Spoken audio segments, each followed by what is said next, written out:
Jonathan Lee, how are you, man? Doing fantastic, Fran. How about yourself, brother? Good, dude. I'm so glad that Jamie, your PR person, connected us because she shared some of your new music with me, and it's fucking awesome. I Thank you. really dig it. Yeah. You took a hiatus from music for a bit, for like 8 to 10 years. Is that right? Yeah. From actively like pursuing a career about 8 years, and then, or sorry, from playing, I should say about 8 years. From actively pursuing career and writing about 10 to 12, Oh somewhere in wow. there. Yeah. What did you do in the interim? I just focused on family, created a business and ran my own business. Got married, had another child. Oh, Had congrats.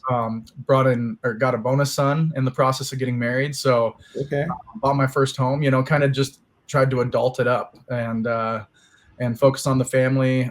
That's, honestly, passion um, is there for music, but my passion for my family is even bigger. And so I just turned my focus from music to just really focusing on me and my son, finding a wife that I could really build a life with. And truly, thank God I did.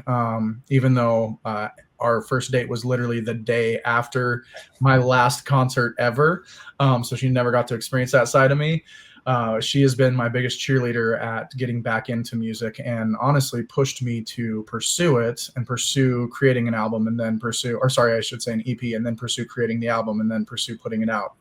I wanted to stop so many times again. Yeah. So it's kind of ironic. The person that wasn't even there hasn't even experienced what a lot of people did and really believes in it probably more than anybody I've ever met in my life. Right. What was the turning point to make you just want to step away?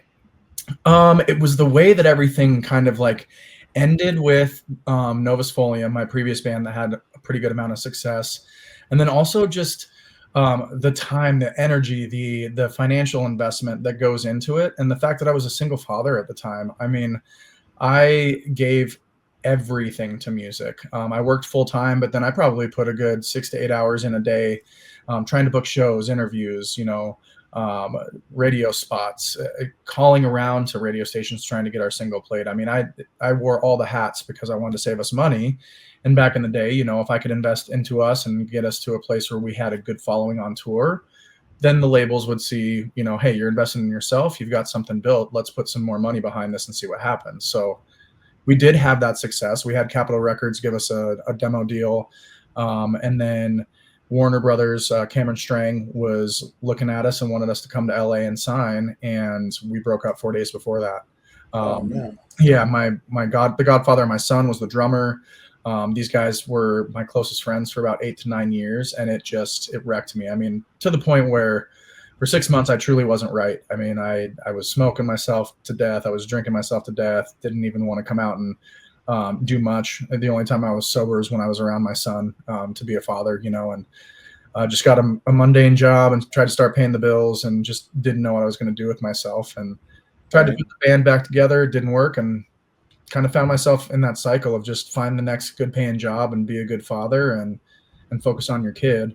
So the bands that I jumped into after that, it just became, I don't know, something that I was really good. I mean, some of the bands that I was in, two of them really had potential, and one of them actually had, two actually had labels, Roadrunner and another label that was looking at us in another group, and I just didn't have the drive to try and make that happen again. I was more focused on making sure my bills were paid and not sacrificing that time with my son or the stability of being able to have a home to come back to and the bills being paid. So it was really just focused on stability. So I have no clue why I am jumping into the most unstable business environment in the world again, other than the support of my wife, who believes that we can make this a stable business and that people in the world need to hear this music. So yeah.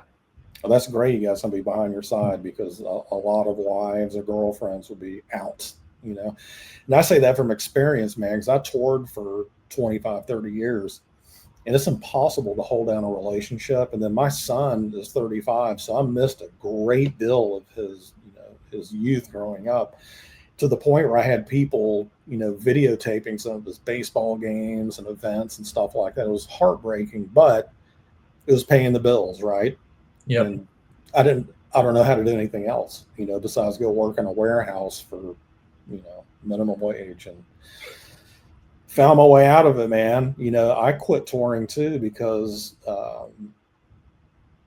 you have no structure. It's like go, go, go, 9 months out of the year, jump from one tour to the next, you know, traveling around the world is hard. Yep. And,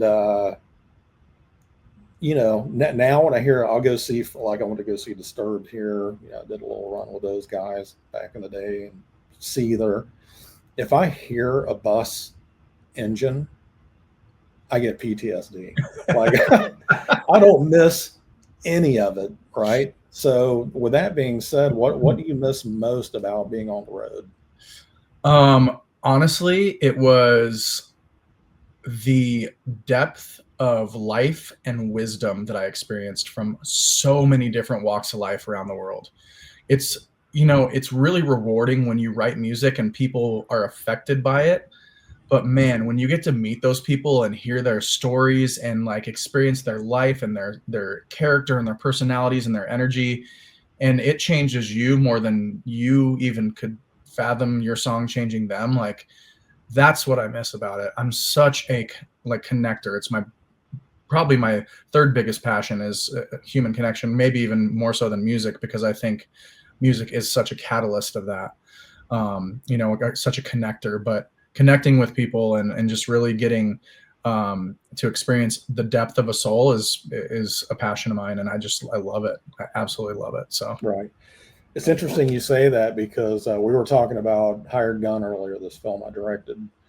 And when you take that thing out, just like when you take music out, you hope that it resonates with an audience, you know? And when you're there in person, like you said, you see it happening, it triggers something in you, right? It's like, this is actually pretty cool. My vision that I hoped would come to fruition actually happened, right? Yep. So that's the best feeling I ever had. It really is.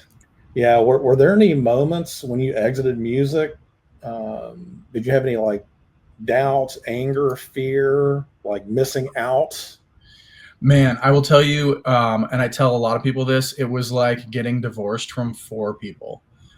So it was every emotion possible. There was anger, there was resentment, and then there was the 5th person I got divorced from, which was really the biggest wife of them all, which was actually music itself, because I really shut myself off from rock and roll, from metal, from anything that was even close to my genre of music that I played and I wrote and I was passionate about.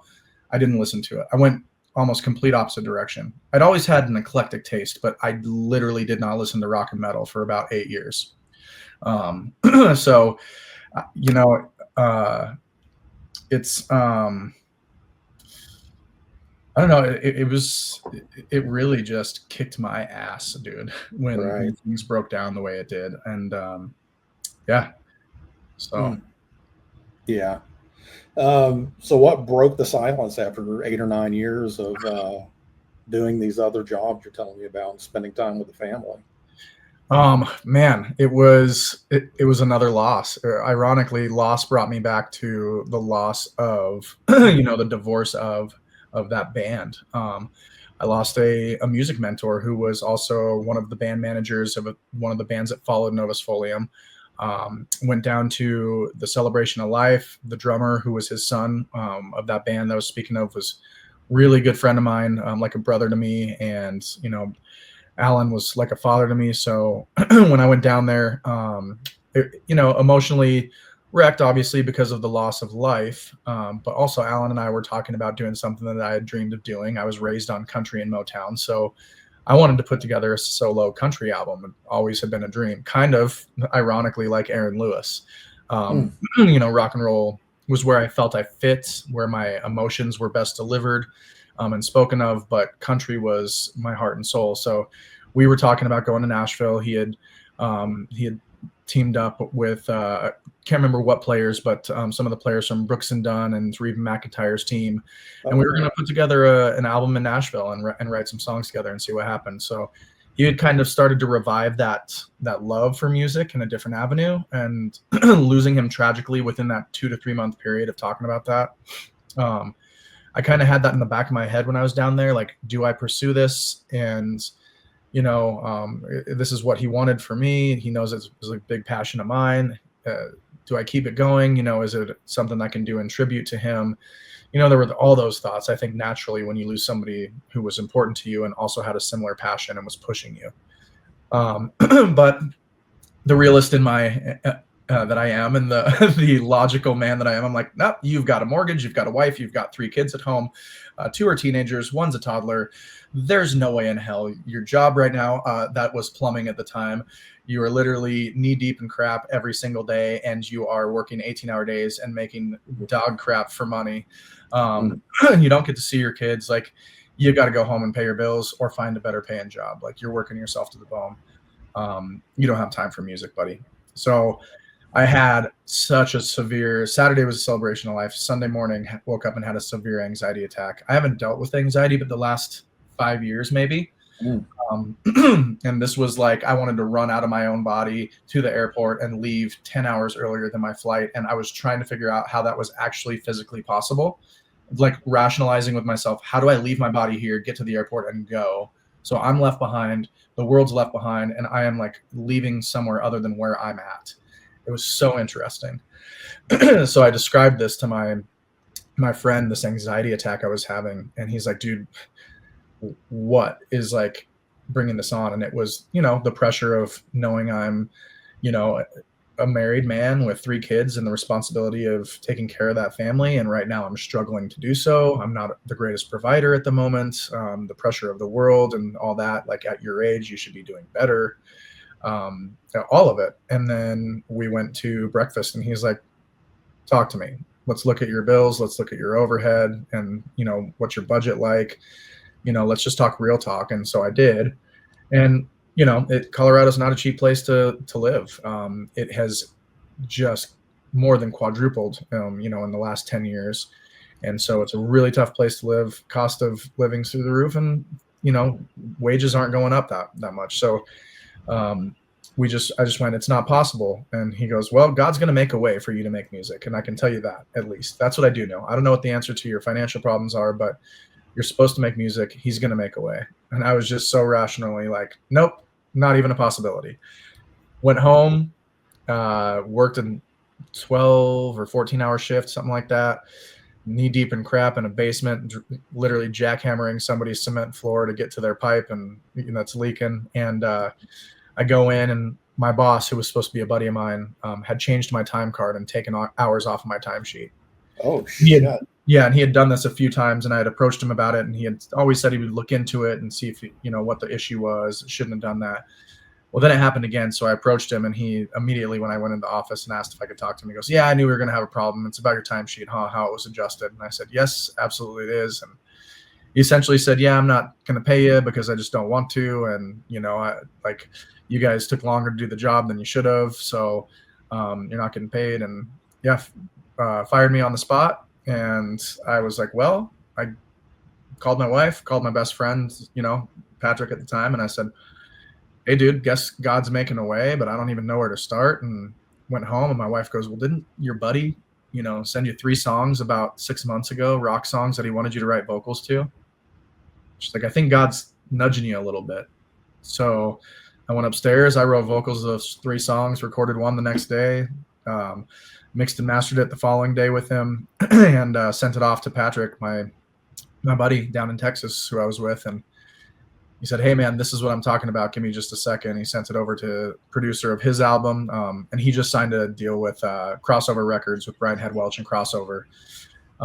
So, you know, I went, well, I love your album and the sound of it, dude. It's inspired me, you know, to listen to metal again. So, you know, see what he says. And instantly got back, said, hey, this is kind of like Breaking Benjamin, Nothing More had a baby. Like, let's go. I want to make this. Yeah. So I just, you know, I looked at my wife, and she said, perfect. We don't have the money to pay for it, but book it.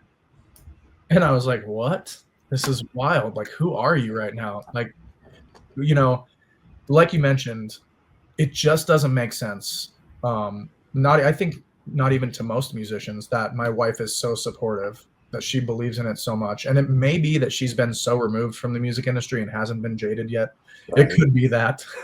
It could be that she has such a strong connection to God and such a strong prayer life that she's hearing something that I just can't get out of my own way to hear.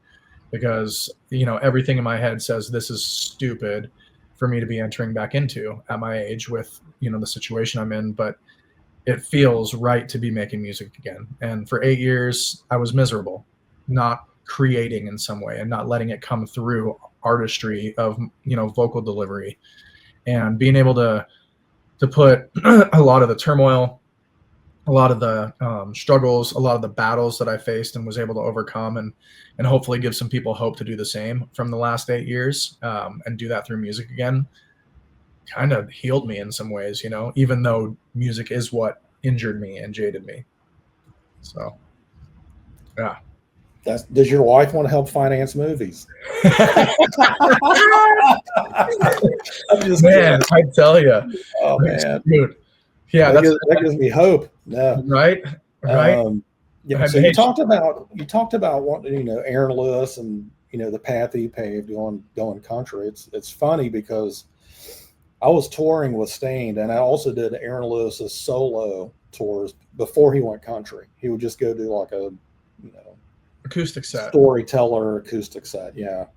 So I did that with him for a bunch of years too. And then one day, man, at sound check, I had the video cams. I still have the tape somewhere, but he wrote, Country Boy. I think that was his first big country song, right? So I watched the birth of that song and just noodling and just come up. He's a genius when it comes to songwriting. He really is, politically and everything else, we butt heads like brothers, oil and water. But the guy is so talented, man. What edged you towards hard rock when it's such a hard genre to really promote and push and get notoriety from, other than country? Because that's pretty hot right now. So it's kind of ironic. I just revisited this song over the weekend with my son for his 16th birthday and some of his friends while we were on the way up to a cabin. They got to see the first rough cut of our first music video for our next single that's coming out, and they were like, well, kind of asked me the same question: what got you into rock and roll? Like, you guys always go to country concerts and you're always singing like Justin Timberlake and stuff. Like, what made rock and roll the thing? And it was like, I want to say I was 10 or 11. And I had listened to rap at that point through some of my friends, like NWA and when Easy left, and Ice Cube, and they separated, and Snoop Dogg and Tupac and stuff, and Motown and country had already been in my repertoire. Boyz II Men like just crushed me in a good way when I first heard them, so I started kind of testing my vocals out to them. And then my cousin gave me a Stone Temple Pilots and a Nirvana album. Gave me Nevermind and gave me Core by Stone Temple Pilots. And I put in Core, and Scott Weiland's vocals started for Dead and Bloated, and that guitar riff kicked in, and my life changed forever. And it felt the same exact way when I listened to it over the weekend. I mean, it took me right back to that moment where I was the kid that all he knew was he was going to be a professional baseball player, and he was also going to cross over and play basketball. And that's literally what he was born and bred to do. He was being scouted to do so at a young age. Like, that's what he was going to do. And at that point I went, I don't know what this is, but I have to engage with this on a regular basis. And then it became, diving into more music. And at 16, I stopped playing sports, and just politics in California sports. I was at a very rich school. We weren't rich. I was on varsity as a freshman and sophomore for baseball, and got no playing time. I was feeling like my talents were being wasted, so I gave up on it. And my buddies go, hey, we need a singer for a band. I said, hell no, I don't sing. My mom begs me to sing in church on Sundays to the worship songs, and I tell her there's no way on God's green earth that she can do it. And, love you, Lord, but you're not getting me to do it. And I was like, I've even made her cry. Literally, I made her cry, like telling her no one day. She's like, please, just like sing along to one. And I'm like, no, Mom, not happening. So they're like, dude, then just come hang out. Just come hang out at our band practice. And so I went over. I was like, screw it, I have nothing better to do. And they started playing Enter Sandman by Metallica. And I picked up the microphone and I never put it down. And that's awesome. Literally where it just, if I can really wrap a bow around the answer, it's that was where I was able to get out everything I was experiencing as a kid, inside of my home and outside of my home. I was picked on. I had a pretty volatile household with my parents fighting and stuff. Our family had some issues within it, like extended family. Watched heads be bounced off of cement floors with fights. I mean, it was just, there was chaos, right? Yeah. So as a kid, you don't have a safe place. And all of a sudden, rock and roll was chaos, but it was organized chaos, and it was emotional chaos that was actually healing, because it was talking about some of the things I was experiencing inside and I didn't know how to say.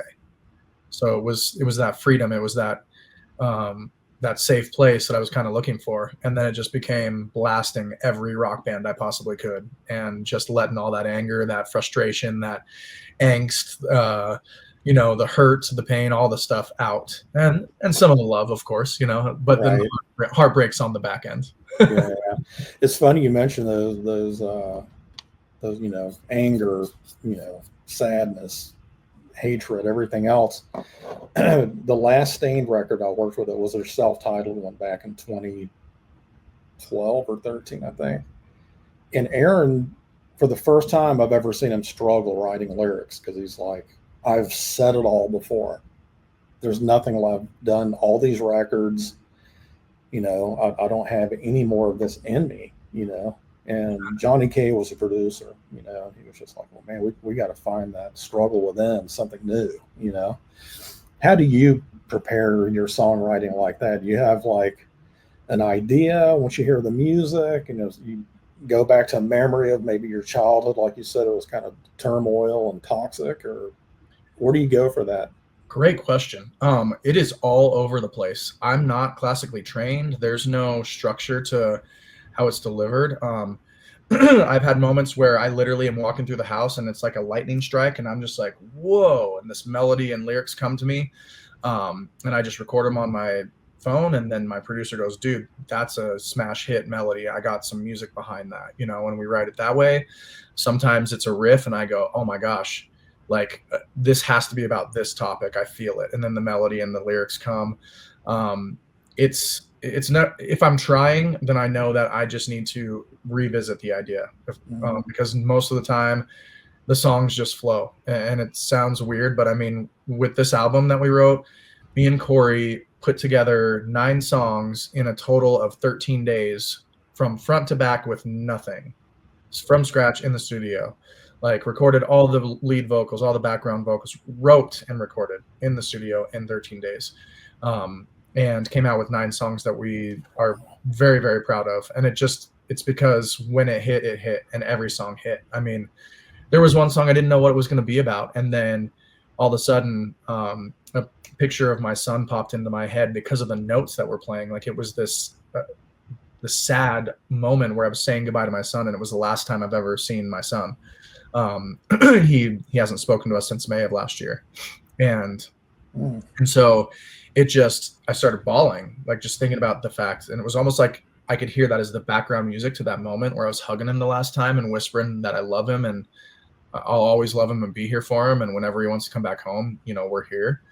And it almost sounded like the background music to that. So I wrote the song about the situation with my son, and it's become one of my favorite songs on the album. And, so it comes in such different ways. I also, if I'm stuck, I have a list of probably hundreds, if not thousands, of song titles and ideas, metaphors for, experiences I've been through, and using a metaphor for it to build it out, to write about in a different way than maybe I've written about a similar experience before.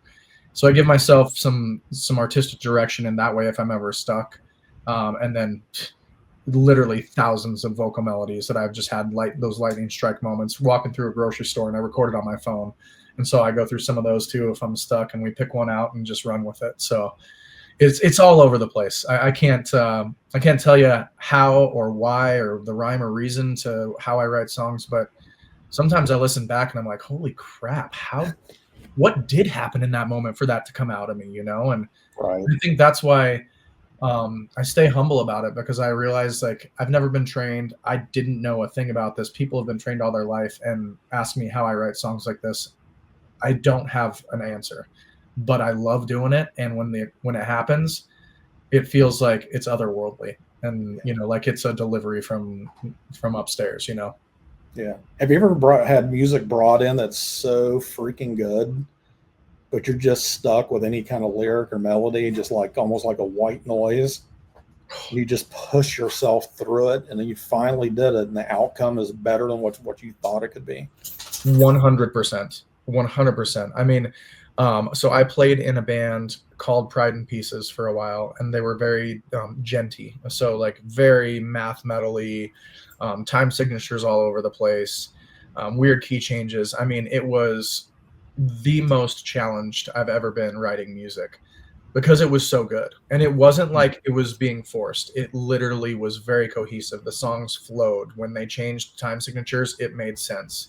Kind of like a Periphery, or even some of the Sleep Token stuff that's going on. That's Sleep Token's not as much out there, but Tool, for instance, did a really good job at that. So you have stuff like that just challenged the heck out of me. And there would be times where I'm like, guys, I just don't know if I'm going to be able to write to this because it's too damn talented and too damn good. We might need to tone it down a little bit as far as even not the structure, but like the intensity of the lead riff, like, hey, let's scale it back a little bit. I don't think we need 15 notes in that 3-second period. Maybe we can go with like 5, Mm-hmm. But I didn't want to minimize the talent of the musicians either. So yeah, that was one where it was like, there were songs that I sat on for like a week and a half, 2 weeks. And normally for me, I'll have something written by the next day if you give me a song. I always tell my bandmates and my wife, NOVUS FOLIUM, one of the guys in NOVUS FOLIUM said this to me one time. They're like, dude, you just shit hits, like, and I'm like, well, thanks, man. Like, I don't, I don't think that's the truth, but, usually I can come up with something that seems pretty hooky, and not necessarily that I'm trying to hook you, but I want you to remember what you heard, because when I'm writing, I'm usually writing about something that is very important to me and that was from my life and that impacted me deeply, that I think somebody could take something from. So yeah, I mean, that's kind of my chaotic writer's mess. Yeah. Speaking of kids, do your kids get what you do now, or what you're about to delve into? It's funny. So my youngest daughter is just in love with it. She's like, Daddy's a rock star. And I'm like, yeah, maybe that's, that I love it. It feels good to hear her say that. We're not at that level yet. Not back there yet, at least. And I say yet because, I'm cautiously optimistic, and cautiously for good reason after hearing some of the stuff. But my oldest son definitely gets it because he was the one that was with me, and although he's not in my life right now, he gets it the most because he was the one that was standing on the side of the stage when we opened for bands like Korn and Godsmack and Megadeth and Disturbed, so he gets it, and he's a musician himself. He desires to get there too. So, but my middle son, Shay, was like, what is this? Like, dude, this is like, and he's a rap guy, so he's like, what? You're making some like screamo metal, like at your age, Dad, come on, and then I've caught him singing some of the songs throughout the last couple months, and I'm like, hey, that's my song, isn't it? And he's like, yeah. It's like, I didn't really want to tell you I thought it was good because I like to pick on you a little bit, but you should have came back with, you want my autograph and a selfie. Yes, right. But my wife asked him, she goes, do you think, after hearing some of the bands that Jonathan and I have gone to see, because we went to the Stained and Breaking Benjamin show when they came through, and those two are just iconic and two of my favorite artists in that genre and that kind of new metal genre of all time. They're so talented live too, and that's something I pride myself on. So, him kind of understanding and hearing some of those other bands and going, oh, actually, I really like some of their songs, because a lot of kids are getting back into that new metal era. They are. And, it's kind of reviving rock and roll a little bit. I said, hey, well, would you mind if I played it for you and your buddies when they're over one time? You have all your football buddies over, 8 to 10 of you at a time. You guys are the ones, if I'm writing good music, that are going to get hooked and be the ones that are my lifelong supporters. So, it sounds cheesy from your dad, but do you mind? And I played it for him, and all his friends really dug it. And, my wife goes, do you think it has the talent to do what those other bands that you've listened to that your buddies like, you know, does you think Dad's music has the ability to do that? And he's like, I actually think it really could. That's what's crazy. It's like I'm trying to wrap my head around the fact that he wrote this music because it sounds just as good, if not better, than some of the other bands that I hear on the radio. So that was a cool compliment. And so he kind of clicked for him, like, this is kind of special, especially with some of the stuff we have going on with some of the deals that we're negotiating right now. He's like, whoa, with who? And I'm like, yeah, it's, you know, we kind of are right back where we left off, to give you a hint, you know, as things are kind of working themselves out. So it's kind of wild. And he's seeing that. And to me, that's probably the biggest boost of confidence to keep going, because my son, who doesn't give a rat's ass about rock and roll or metal, is like, this is kind of special. So, yeah. It's funny because my son doesn't give a shit. He's grew up since knee high. Like, I have a picture somewhere of my son and Dave Mustaine. He was 3 months old, bouncing off his lap. And his first concert was, he was 7 years old. It was my weekend because me and his wife, the mother, were divorced. It was my weekend and I have to work, you know, as a photographer at the time for Metal Edge and Hit Parade or whoever. But it was Korn, Limp Bizkit, and Helmet. Oh man, what year was it? 1997, I think it was. Helmet. I haven't heard them since after the 90s. Yeah. But that was my son's first concert. And then he kind of saw how hard I worked, you know. He's like, yeah, I think I'm out on the music thing. And then my very last tour I ever did was with Five Finger Death Punch, right? Oh, and yeah. That was what broke the camel's back. I'm like, I got to exit this situation immediately, if not sooner. Was that in Ivan's Wild days? Dude, it was, God, yeah. I mean, getting arrested on it was the crazy. It was like Motley Crue, like back in the 80s. I knew him from the Motograder days out here in Colorado. Yeah. Oh, yeah. Yeah. Thank God he's clean now, you know. So happy for him. Yes. And then I came up with the concept for Hired Gun, and my son is he's a cinephile. Like he'd rather watch black and white, you know, silent movies than anything else. But the fact that his dad's now in the movie industry, you know, and had a hit movie on Netflix, and now it's on Peacock and Amazon or whatnot. But my proudest moment as a father was he came with me to the world premiere of Hired Gun at South by Southwest and took a picture of the marquee at the Paramount Theater where we did our world premiere and posted it. And was like, here to support Dad, you know. Yes. And that just, I wanted to stop and just cry right there. And then he came to work with me for a bit. He's in the pharmacy industry. And when COVID hit, he was in New York and Brooklyn at the time. He's there now, but he came to California. I lived in Santa Monica and had a production facility there.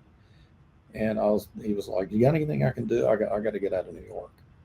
I was like, well, you're a great assistant editor, you know, and I've got a movie coming up. You know, I was doing a documentary with Shania Twain. And he came over and we worked on that for, God, a good year and a half. And that kind of went away. Then I don't know what it is with country, because I'm not a country guy, but then we got sucked into a Kane Brown documentary. Finished that, and off to market now. And then he was done. He goes, this is too much work. I'd rather mix cancer and HIV drugs than do this, you know. So I think I'm going to go back to New York. You know, he still gets his music fix in. You know, his early childhood stuff was, you know, I grew up with the Seven Dust Guys in Atlanta. No way. Oh, yeah. Stop. LeJean is like, yeah. Oh, I love them. And I actually hung out with him, and it wasn't Clint. I can't remember who it was, but when they first played Angel's Son at the House of Blues on Sunset Boulevard, I was at that show, and they asked if anybody had anything to heal the pain, and I pulled out, I ate the weed because I was smoking, and I was like, hey. And so he pulled me backstage and we rolled some joints and smoked. Wild.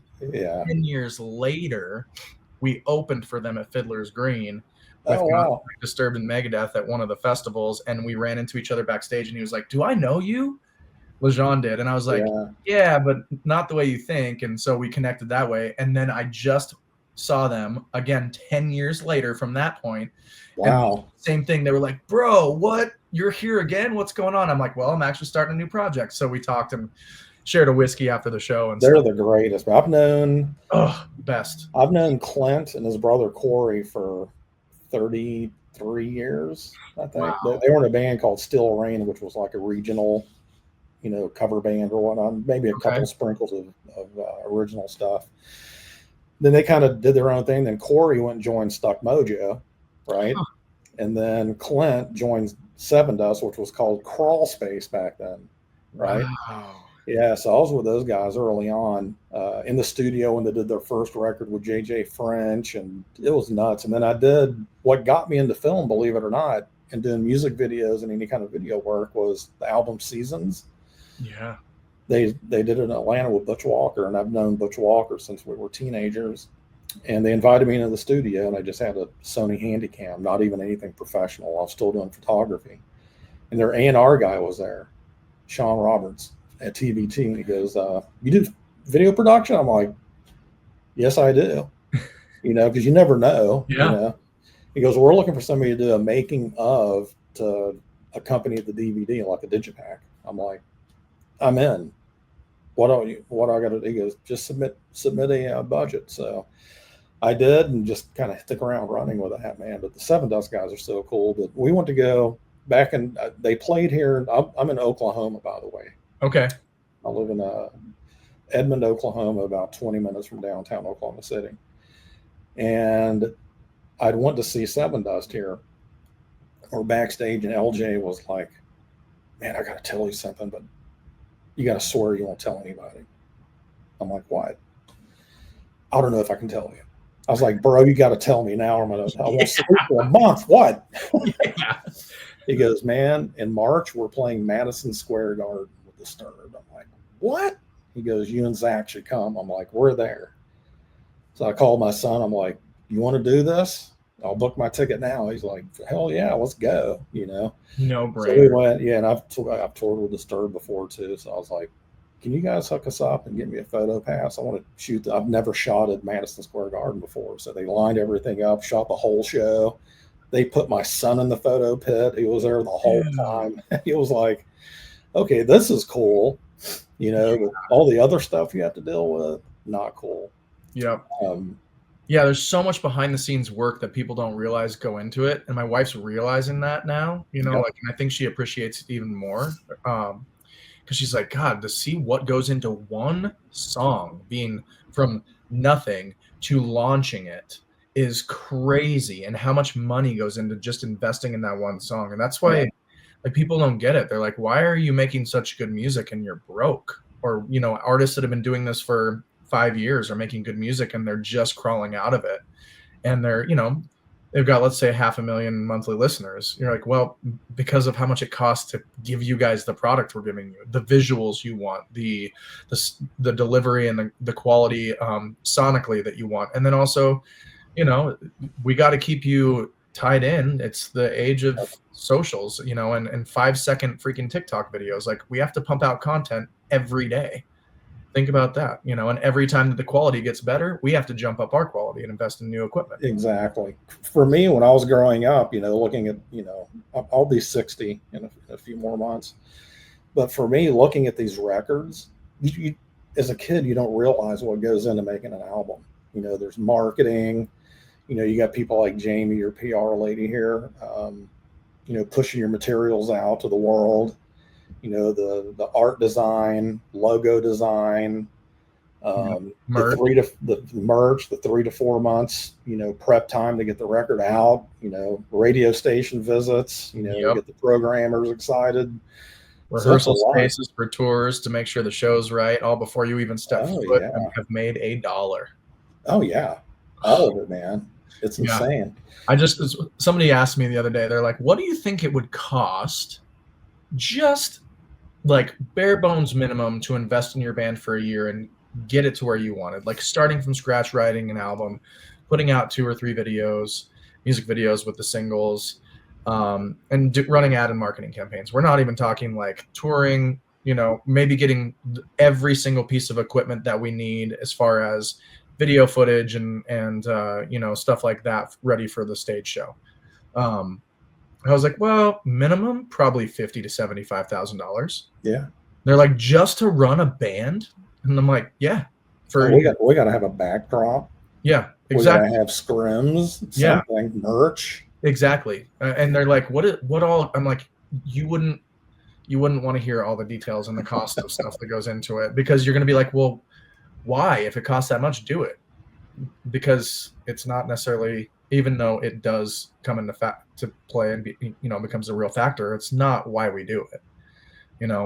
I do it now because it was what was missing for 8 years, and I was miserable in life. And if I don't make music, I'm probably going to lose my shit. So let's just be real. I mean, most of us that make music we're tormented. We've been through a lot of crap in life, and that's why we make good music, because we can get it out in a way that it connects with people. Even if you don't understand the lyrics, you still feel what the person is speaking or singing about. And so, we do it for those reasons. And yes, is there always the hope, that there's going to be the financial provision on the back end? Yeah, all of us hope for that. That's the dream, to be able to do what you love.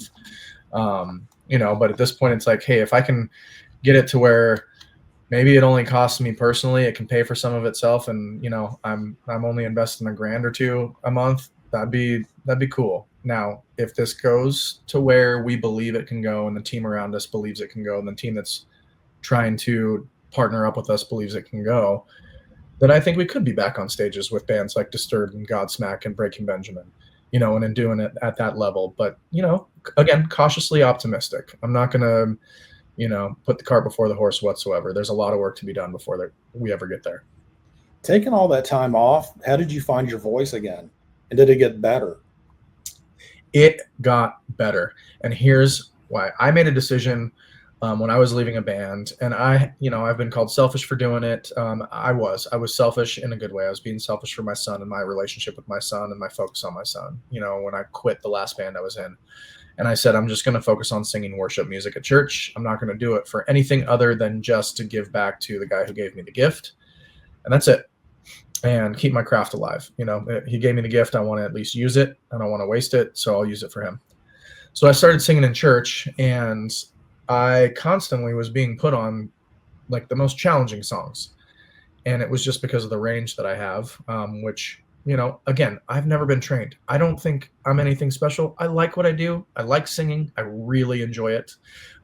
It's fun, but I still don't think that I'm, anything special as a talent. And I'll probably never believe that. It's just a block that I have. Even if, Ben Burnley himself said, you are the most phenomenal singer, I'd probably be like, nope, dude, not even close to you.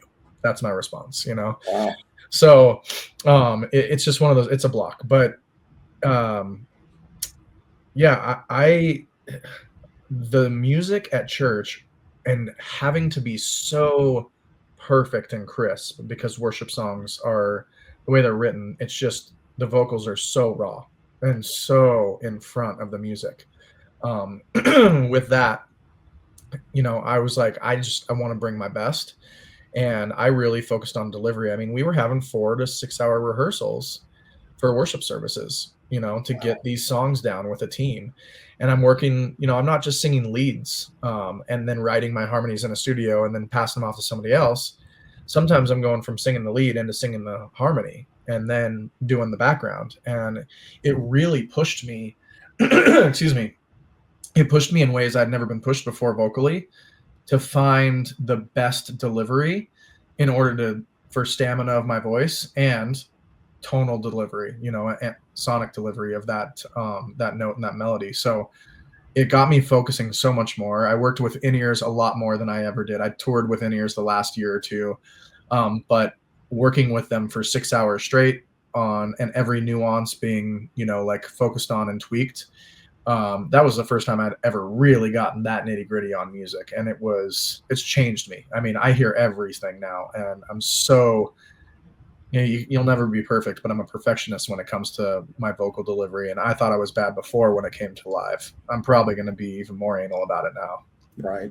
Yeah. In-ears will do that to you, because you can hear every, yes, every pitch or whatnot, Yeah. As far as your lyrics go, some of your, don't know how many fans have heard the new music yet. Have you ever had fans come up and say, "Man, this song was written for me," and you go, "That's because it was written for me first." You know, it's funny.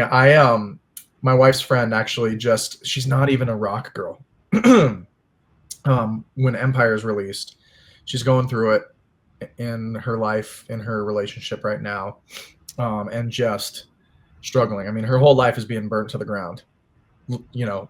So figuratively, she heard Empires and went, "Oh my God, how did he know?" Like she wrote to my wife and was like, "How did he know to write this song for me?" She's like, "Probably because he wrote it for him in his life first, you know, and knew that somebody else was gonna, you know, be in this situation where their life is burning to the ground and they think that it's the end, and really it had to happen in order for there to be healthy ground and a new foundation to be built, you know." And that's exactly what Empires is about. And I actually just met up with a fan of mine. I haven't really known this guy personally, and Built for the Moment, he wrote and said, "Hey, I don't know you, you don't know me. Kind of been friends with you and your wife through network marketing that she was a part of years ago. I don't even like rock and roll, but dude, when I heard Built for the Moment, it changed me and I can't stop listening to it." Met up with him and he literally said, he's like, "I do not listen to rock and roll, like at all. And I can't stop listening to your music." He's like, "There's something about it that's just different and special." And so I let him in on the album. I gave him a little link to the EPK and let him hear the whole thing, just because, you know, when you have fans like that, it's why you do it. It's like you impacted somebody in a way that you didn't think you were going to. You changed their world to where they're listening to something they didn't want to. And he was like, "Dude, I don't even know how this is happening, but every song is unbelievable to me." And I do not like rock and roll. So it's encouraging. It's probably the most encouraging, you know, that you get that response and you're like, "Whoa, all right. Like maybe I received the delivery the right way." Because like I said, it's not me. If you ask me, it's literally a gift and it's a delivery, and you want to get it right, especially when it's something that's being given to you. So Totally. So a lion is your emblem, right? Yes. Why that animal and why now? All right. So there's kind of a multifaceted answer here. First, the funny one. So about, gosh, it had to be like 13, 14 years ago, the whole Charlie Sheen episode with the tiger's blood. Yeah. So that interview came out, and I'm a Leo. And so at the time, I was like, gosh, that guy has tiger's blood running through his veins. You don't even know. I'm the king of the jungle. I got lion's blood running through my veins. There you go. You know, and I always made a joke about it. So it was this thing, and then it became this thing where I would like use some form of like lion's blood or blood of lions, like, you know, in passwords or stuff like throughout the years, just randomly, like at work and stuff, because it just stuck out in my head. So I'd always had it kind of in the back of my head going, well, this is something. I don't know what it is. It started as a joke, but it's something. And then when I was creating this music, and I sat on the first 3 songs for like 2-3 months trying to figure out what I wanted to name it. And I can't tell you what the original name of the project was going to be, because it's actually going to be the name of the album. And that hasn't been released yet. But it's a deep meaning. It's a hard word to pronounce. It's not an English word, but it has deep meaning. And it sums up the album exactly. But it was too hard. People are going to ask how it was spelled. Probably couldn't even pronounce it, and wouldn't know what it meant. That's okay for an album title, because people can research that. But you don't want people asking that your whole career. Right. So, you know, I made a list of 20 names that I felt really encompassed what music was to me and why I was delivering it again, why I was creating it again. And I just kept coming back to that damn joke of Blood of Lions. So, you know, being a Leo myself, being that bands are, you know, a pack, you know, you're going to bleed together, you're going to live together, you're going to die together. And you have to be the king of your own jungle in life. You know, there's that aspect of it. Being a believer biblically, there was the verse. I mean, just so many different things came to me where I'm like, this is it. You know, blood of the true king, the lion, God, but also there's a Bible verse that says that Satan lurks like a lion prowling in the dark, waiting to devour us. And we have to slay those demons that we have in life. We all have to face those things and slay them. They don't go away. They're just sitting there waiting for us, waiting to come out and destroy us. So, it's also blood of the lions that we have to slay in life.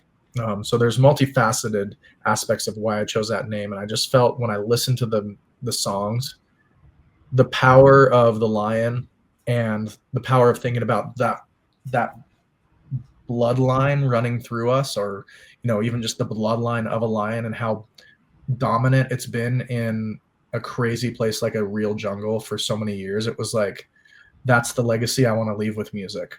I want people to be connected and feel connected with it. I want them to feel empowered by the music. So I want them to, to get that delivery too. So it's a lot of things, but yeah, it just felt like it stuck, and the music encompassed that, or the name, I should say, encompassed the music. Would you consider you guys a faith-based hard rock band? Yeah, I mean, I would say absolutely. I'm always going to talk about my relationship with God, because he's been there for me. I mean, I've had times where I'm cursing at him. I've had times where I've turned my back and said, there's no way in hell this is real. And I'm not going to be shy about that stuff. I'm going to be very vulnerable about that being a central piece of my life and my, where music came from. Like I've said, and I will continue to say, it's a gift. It's not something that I taught myself to do. It's not something I've learned how to do. It was something God delivered to me, and I just feel like I'm supposed to give it back to people. Right. It's funny you say that, because I was interviewing, we were just talking about Seven Dust. Clint Lowry did my podcast, and he has found faith recently. Yes. And so happy for him. I am too, man. I've known Clint. He's like a brother, man. Like, we've known each other a really long time. We've gone through a bunch of crazy shit together, but it was perfect for him. He needed it. He's got it. He's walking that line and towing it hard. You know, to the point where he's like, a lot of my songwriting for this next Seven Dust record is going to be my relationship with God, Wow. And it was pretty happy. And then, thanks to your PR, beautiful woman, Jamie Roberts, I've done a lot of work with Three Doors Down, and Brand Arnold, which is diagnosed with terminal cancer, so it's bad, but he found a relationship with God too, and I saw them come through here with Creed, and there's another one that's loosely faith-based, but they don't really promote it that way, but they are, and it seems like that's coming back, faith. And so it's just like you said, the rock revival of the 90s and early 2000s, right? Yeah. I mean, it kind of feels, and for me as an artist, with everything that I encompass, like the perfect time, if I was going to have a resurgence or reemerge as an artist, that this would be the time. Yep. Faith-inspired heavy metal, positive music metal, or, inspirational metal. I call our stuff like positive message metal, or spiritual warfare music, like that type of music is coming back. I think people want something that inspires them. I think people are looking for something that gives them hope, because there's so much negativity and so much darkness spooling around, whether it's the BS that we're being fed or the truth that we have to face. Both of those things suck right now. Neither one of them are things that we want to have to face the reality of, whether it is the truth or the lie. And on both sides, I think everybody's confused, and nobody knows where the real truth lies. And so with that, you grasp for something in life. Right. I just think like this, and I've said it before to people, when they've asked why rock, and this is another thing, to tag on to the earlier question, I think it is the one music, like a genre, that gives you the widest range of emotional delivery. You can literally scream, growl, sing pretty, use your falsetto, cry, and all of it is going to be accepted in the music, and all of it is going to fit, because all of it is life, and it's raw, and that's just what rock and metal is. It's just raw, and it usually encompasses the energy of life, which is pretty chaotic, day-to-day basis. Even if you've got it pretty figured out and you've got a solid foundation, like you still get the crap kicked out of you every now and then. Oh yeah. So what are you listening to these days? I know you mentioned Sleep Token a few minutes ago. Yeah, I really like their stuff. You know, I just went to the Sleep Theory show. They're phenomenal. Really, really great band.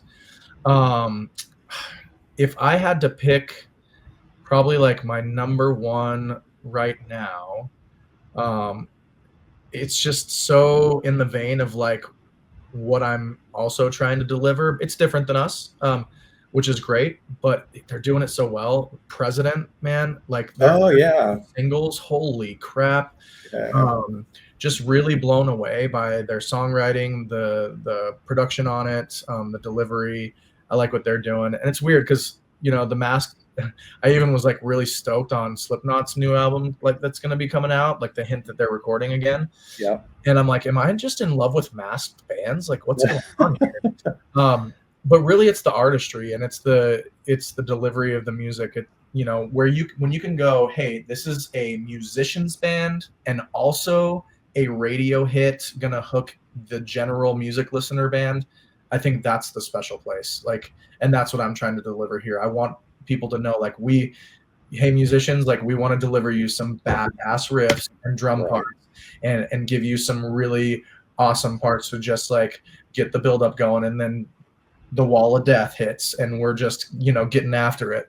But you know, I also you know, want to give people those soft moments through our music too. So and give them the vocal delivery that hooks them and they can't get that melody out of their head, and then they go, oh my gosh, like this song just nailed what I'm going through in life. So yeah, that's kind of the goal. That's great, man. The only new stuff I'm an old school metalhead, Judas Priest, Alice Cooper, Maiden, Accept. But my son turned me on to Ghost when they first came out. And I love them because they have that 70s rock arena sound with great melodies and hooks and insane musicianship. You break down the music, it's crazy. The guy doesn't have a great voice, but he's got great melody. His tone of his voice is pretty cool. But that's who I've been listening to a lot lately. You know? Yeah, very. We went to the show. They did a live concert movie that came out, I want to say last year at this time. But they played at the Forum in LA, 2 sold out shows where they filmed that concert, and we ended up going to it. And we're going up in the elevator to the green room, and the first person I see is Bruce Dickinson. Of course, my son didn't give a shit. I'm like, Bruce Dickinson, man. He goes, oh, cool. Cool, Dad. Whatever. I want to kill you right now. I don't get it. Anyway, tell the viewers where they can listen to your music and find it, and when it will be released. Are you guys going to do a tour, full-length album? Yeah. You know what? I'll give you guys a full rundown. So right now we are kind of stalled with releasing the next single because of our contract negotiations. Our first 2 singles have built enough traction and enough interest that we're going to make sure that this third one is launched the right way and with the right backing. So we plan to release a third single hopefully within the next 8 weeks. Once we sign a contract, we're about 6 weeks out from releasing that first single that we've already got recorded. So we've got a 9-song album. We plan to release a single about every 6 weeks until that album is fully released. 2 have already been released. You can find them on Spotify, YouTube Music, Apple Music, all that good stuff. Any main music streaming and small indie streaming music avenue, you should be able to find it on. And then when we release the new song, also on all platforms, and that will be through one of a couple avenues that, like I said, that we're negotiating, and releasing our first full-length music video with the next single too. The next single is going to be called New Devils. It's a song that actually I was in the midst of writing. Literally, it got delivered on the way to the airport for the album, the last 6 songs to be written. And my wife watched me as soon as I hit play write the chorus and the chorus melody and lyrics just out of nowhere, out of thin air, and it stuck, and it was just wild. So went down there, and I was kind of struggling with one of the parts, as we talked about. And it wasn't that I didn't have something written that was good. I just went, could it be better? You know, and it was one of those things where it's like, it's good enough, but I just kind of think I want it better. And I was staying with one of my buddies who he sings backups and does percussion for El Nino. And he also had his own Christian rock band that got signed, Relent, that was pretty big for a while, where he did kind of like the rap rock thing, kind of like POD. And so super talented guy, amazing singer, rapper, and writer. And we were just chit-chatting one night when I got back to the studio and talking about our imposter syndrome struggles and how that's, you know, as even when we have success, like the next level up, there's a new devil to face. So like, you know, new levels, new devils. Every time you level up in life, there's going to be a new battle to face. And it's usually the same battle. It's just a harder one. So if you struggle with negative internal self-talk, you're probably going to have to face that in an even bigger way when you get to the next level, because you're probably going to have yourself and the world coming at you. So, you know, new levels, new devils, you're going to have to face it. And so, you know, we were just talking about this, and that's what the chorus encompasses. And he's like, dude, I get that so much. Like, you know, you just never know what the next attack's going to be, what it's going to look like, where it's going to come from, but you're leveling up. So, you know, you got to prepare for a new battle. Right. And, and so I said, well, shit, man, you're going through it. You're an El Nino and have had a successful solo career already. You're going through it. I'm rebuilding my career. I'm definitely going through it right now. Why don't we write this together? Would you want to collab on it and maybe, you know, add a couple parts in here? I'll remove a couple of my vocal parts that I've written already, and you write to them, you know, see what you come up with. And he's like, hell yeah. So he did. And this song is just, when I listened back to the album, I did not think, even though it's a good song, I did not think this was the song that was going to give me the chills every time I listened to it. But after about 2 or 3 listens to, when I got off that plane and got home with my wife, tears started rolling down my face. And I looked at her and I said, we did it. Like, this is the one. We did it. And I couldn't believe it. And it just keeps getting that same response from people. So I can't wait to unleash this one. Yeah. Well, look, I can let the audience know I've heard some of the new music. It kills. It's really, really good. Yeah, I was listening to it 10 minutes before we even got on our podcast here. It is so good. Congratulations. You got a kick-ass wife. I don't know how many wives would back their husbands to go on the road and be in a rock band. That takes some balls. So probably bigger balls than I have. Yeah. I was gonna say congrats, man. Yeah. Well, dude, let's keep in touch, man. This is great. I love your story. Thank you, bro. I talked to you for hours, man. This is great. I love it, Fran. Same here. I feel the same way, bro. I'm just honored to have you even open up your ears and your time to me, brother, with the career you've had, with the experience you've had, and the people you've been around. For you to deliver those compliments to me means the world to me. I'm very humbled. I'm honored to hear them, and just gives me, you know, more wind beneath my wings to keep pushing. And ironically enough, the last couple hours before this interview, I was like, what do we do? Like, is this something we should even keep pursuing? Do we just throw in the towel? Like, you know, one of those imposter syndrome things again, because you hit some roadblocks and you're like, is the universe telling me no? Is God telling me no? And then you get on and you speak with somebody who's had the longevity and career that you've had and worked along literally who I think are some of the biggest and best rock icons of all time. And then to hear you say, you know, you make kick-ass music. I mean, you do. Yeah. It's pretty special, dude. I mean, that's the dream, is to somehow leave a legacy for my family to be proud of, going, hey, he was given a gift and he used it to the best of his abilities, and he provided a legacy not only for our family, but to leave for the world and make sure that he's impacting people for years to come. So I appreciate it. We've mentioned Jamie Roberts' name here, and she's behind the camera here somewhere, but she runs a PR company called In for the Win. Yes. I think. Is that what it is? For the Win Media. Yep. If it was not for Jamie Roberts and a couple other people at Roadrunner, I would not be in the position I'm in right now. And that's hand to God. Like, she took me under her wing, showed me the ropes, helped me she broke Slipknot, but I think I was the first person to get them published in the magazine with my photos. And I did a little thing. And then she turned me on to, you know, the Godsmack Camp and Three Doors Down and Nickelback and all these like iconic bands, you know. And now she's pushing you guys forward, so you're in great hands. Thank you, brother. And I do know that. And Jamie, I know you're listening. Not saying this because you are, but I genuinely just, I'm so grateful, man. I mean, these first 3.5, 4 months that we've been actively working together, and even like the last, gosh, I want to say it was August of last year, Jamie. I could be wrong. Maybe shortly, before that, but yeah, it was somewhere around July, August that we started talking. And I mean, yeah, it's August. It was, yeah. She, my buddy who wasn't in the band at the time, Joel, I had always wanted to put together a project with him. He messaged me because he saw a picture of me in the studio and went, "What the hell's going on, dude? You haven't been making music for 10 years. What is happening?" And so, I kind of told him, and he's like, "Well, let me hear the song." I said, "No, I'm not going to share it with anybody. This is for me only." And he's like, "Come on, just let me hear it." So I sent him Built for the Moment.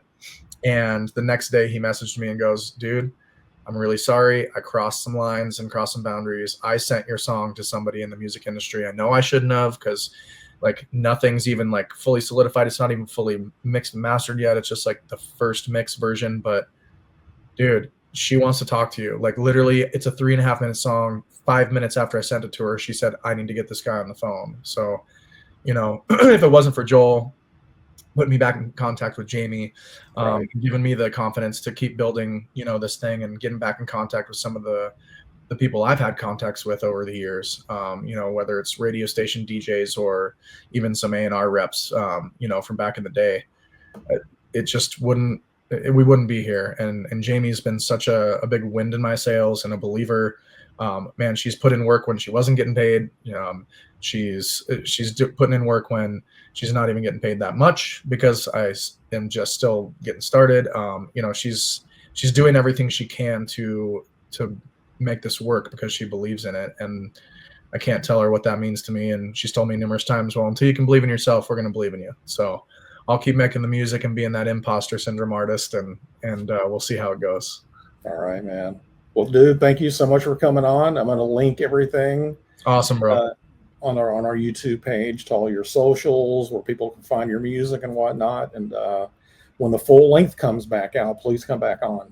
Absolutely. Would love to do that. Yeah. And let's definitely keep in contact, my friend. Thanks, buddy. Take care, bro.